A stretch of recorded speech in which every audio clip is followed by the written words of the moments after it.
Good morning, everybody. Welcome back. All right, so we're at 4.4. We're moving into the age of Andrew Jackson. And things are going to change quite a bit with Andrew Jackson. This is going to be the beginning of what we call mass democracy. So we're going to see the expansion of democracy under Jackson, but a lot of other things are going to change. The question we want to deal with is Jackson a man of the people? Because Jackson's going to be a president that's going to market himself as he's going to be a man of the people.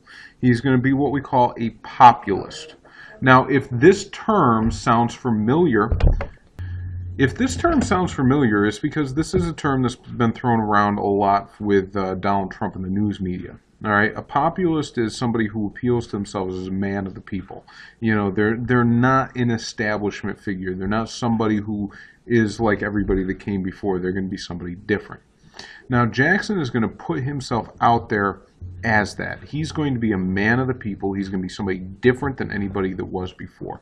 And that's what I want you to focus on today. What is going to make Jackson a different type of president than anybody that came before him? What is going to make him this idea of the man of the people? So that's what we want to focus on. That's going to be our big focus question. The other thing we have to do is there's a few things we have to identify.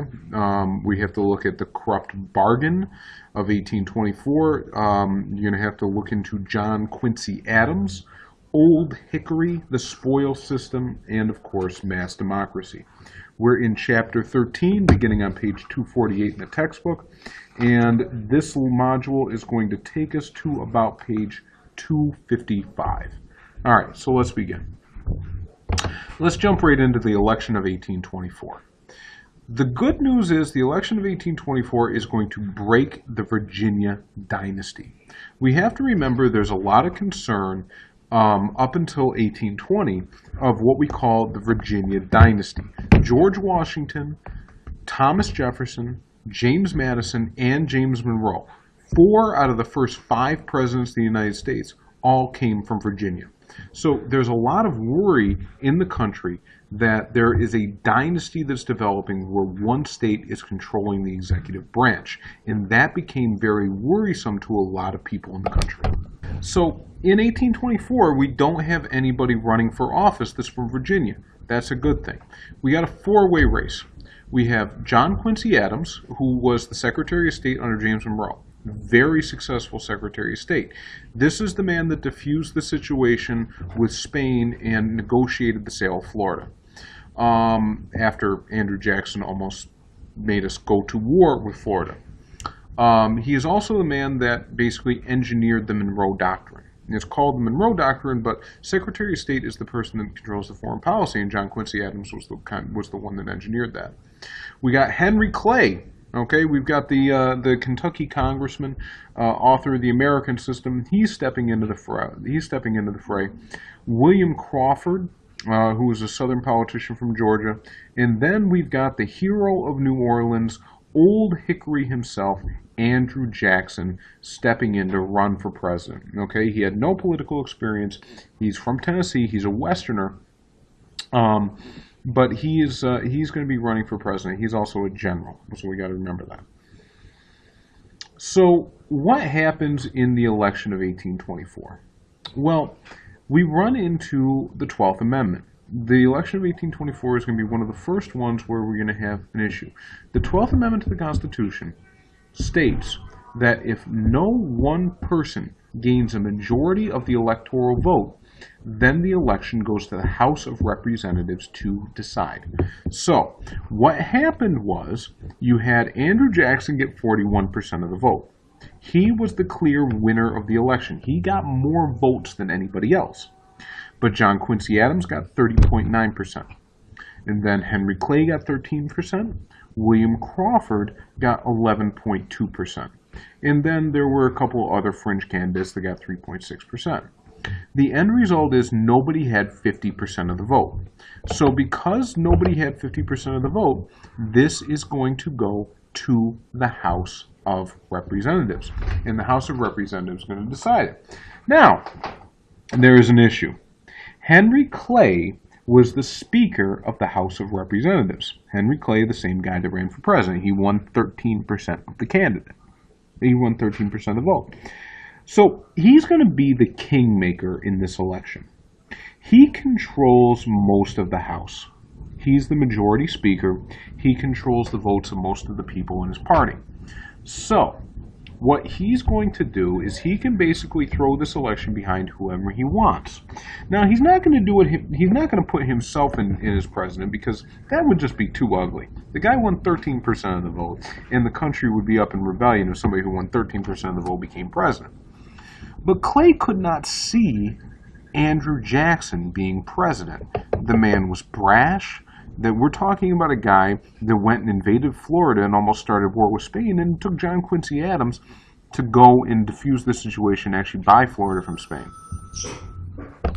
So with Henry Clay, the question is, who is going to be the one that he is going to choose? He's going to anoint to be the president. So what happens? Well, they didn't want Jackson, so Clay is going to use his influence to throw his support behind John Quincy Adams.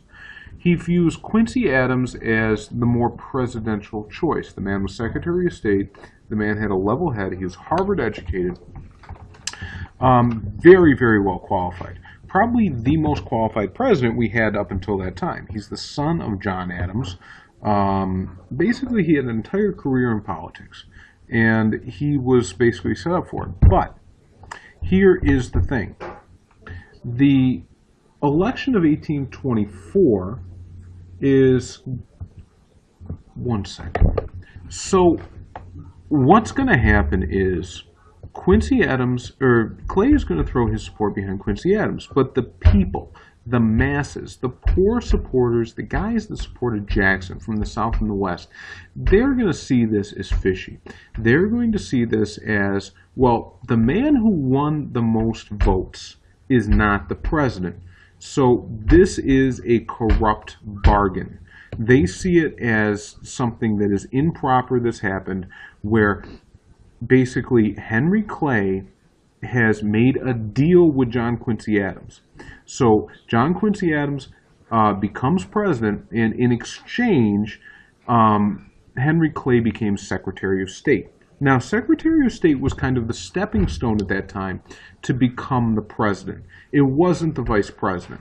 So if we take a look at some of the previous Secretaries of State, Thomas Jefferson was Secretary of State under George Washington. Thomas Jefferson becomes the third president.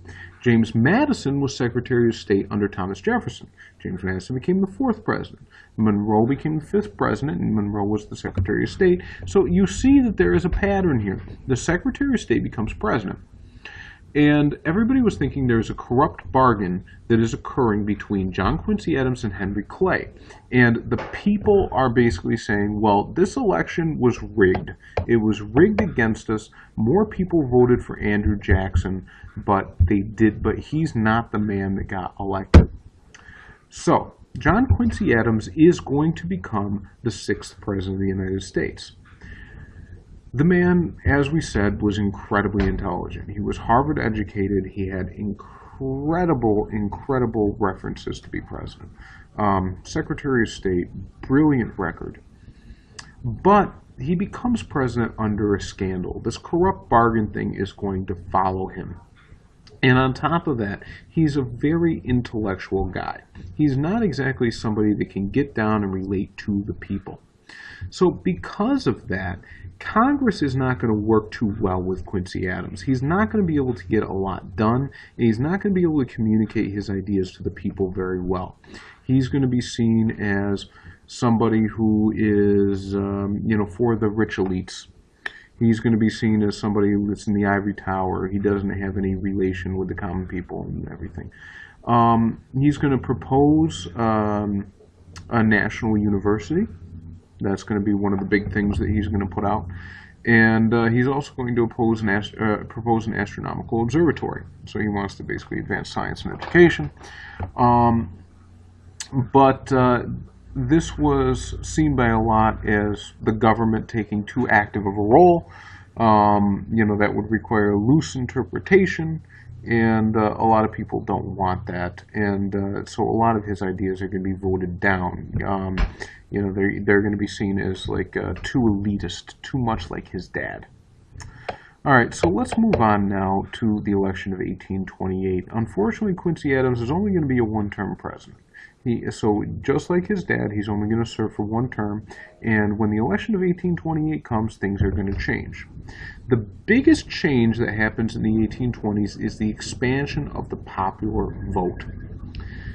On a state-by-state basis, most of the states had begun abolishing property requirements for ordinary people to vote. So that by the election of 1820, just about all of the states have it so you have universal suffrage amongst white men. What does that mean? It means that just about all white men who are citizens can vote in this election. And this is going to be a very different election than elections that we've seen before. It's going to be a very different election because instead of appealing to the more elites of society, you're appealing to the common man. You're appealing to people that don't have much education, that don't have much wealth, and that do not own property. Basically, we're going back to Joe Redneck. So with the election of 1828, we've got a rematch between Old Hickory Andrew Jackson, and we've got John Quincy Adams. Now, Jackson is going to be a frontiersman. He grew up in Tennessee, so he's going to be seen as kind of this man of the people. He's going to be seen as somebody who can relate to them. He's going to be seen as somebody who understands them. He grew up in a backwater just like we did. A lot of people don't know, and Andrew Jackson's actually a very wealthy man. He owns a plantation, a gigantic plantation in Tennessee. He owned slaves. He was not well educated. He kind of grew his wealth in other means. He actually married into it. Oh, excuse me. Well, as John Quincy Adams is from Massachusetts, he's Harvard trained, Harvard educated, and he's going to be seen as the aloof type. So Jackson's actually richer than Adams, but Jackson's going to be seen as the man of the people, and John Quincy Adams is going to be seen as the aristocrat that's out of touch. It is going to be a mud-slinging campaign. They are going to be dragging each other through the dirt. They're going to be calling each other every name in the book. Basically, we got to remember, this is the appeal to the common man. So we're not too much on policy here. We're talking about, insulting the other guy. We're talking about making the other guy look bad. And they actually brought out the fact that, okay, we're going to learn about this tomorrow, but so Andrew Jackson, his wife Rachel, was married before he was married, or was married before she married him. But she wasn't 100% divorced before she married him. So there were claims that the marriage was illegitimate, and they called Jackson a homewrecker and all kinds of stuff, and Jackson took real offense to that. He defended the honor of his wife big time, as we're going to see. So, there was just a lot going back and forth. Anyway, the South and the West came out big time, and they supported Andrew Jackson with this election. And John Quincy Adams is basically going to be left alone, and only New England is going to go, the old Federalist stronghold is going to go with John Quincy Adams. And what we have here is we have a big change. We have Jackson coming into office, the man of the people, the self-made man, quote unquote. He is the first president that comes from the West. All of the other presidents had come from one of the original 13 colonies. Moreover, either Massachusetts or Virginia. So he's the first one not from either Massachusetts or Virginia. He is a president from the West. He's not well educated. He claimed that his university was adversity. Adversity means hardship. He had a very difficult youth. He had trouble with the law. And, he's a general, but we've seen that before with George Washington. But George Washington was more of an aristocratic general. George Washington was somebody that's looking out for the well-being of everybody. Jackson was brash. He was impulsive, um, and not a very well-educated guy. And he's riding in on the election of people who had not voted before. This is the common man that is electing Andrew Jackson. We see the ascendance of mass democracy here.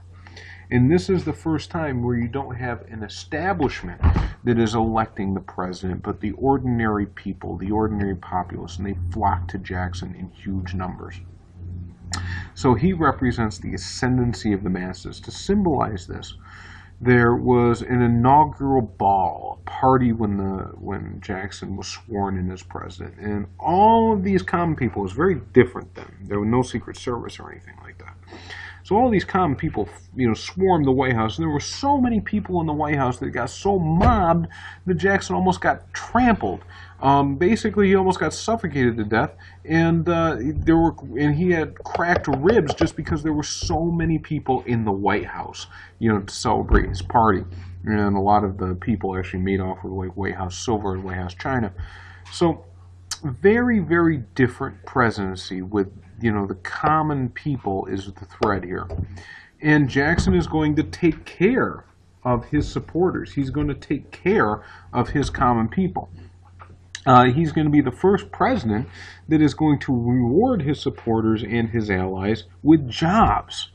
The president has the power of appointments. And this is a huge thing. The president can appoint people to do the jobs of government. And those are good jobs. Now, under all the previous administrations, a lot of them had just basically left people in office that had those jobs, and they had those jobs 20 or 30 years. Some people were still in office and were still working all the way back to the Federalist days. So the people that were there since John Adams in the 1790s, and now we're in the late 1820s. So this is like 30 years later. Well, Jackson's going to fire everybody. He's going to appoint his own people that are loyal to him. Not necessarily the people that are best for the job, but the people that are loyal to him. And his opponents dubbed this as the spoils system, as in, to the victor go the spoils. They see this as he's rewarding his people by giving them the spoils. And a lot of people are complaining that, well, you have the wrong people doing the jobs. You have the people that do not deserve the jobs that are doing the jobs instead of the people that are deserving of the jobs. And this is going to be one of the first big scandals of the Jackson administration. So let's go back and let's take a look at our focus question. So how was Andrew Jackson different than any president before him? That's the focus question I want you to address as you answer it. We're looking, and also you need to identify corrupt bargain, John Quincy Adams, Old Hickory spoil system, and mass democracy. Okay, everybody, I will collect this module on Monday. I hope you have a great weekend and enjoy.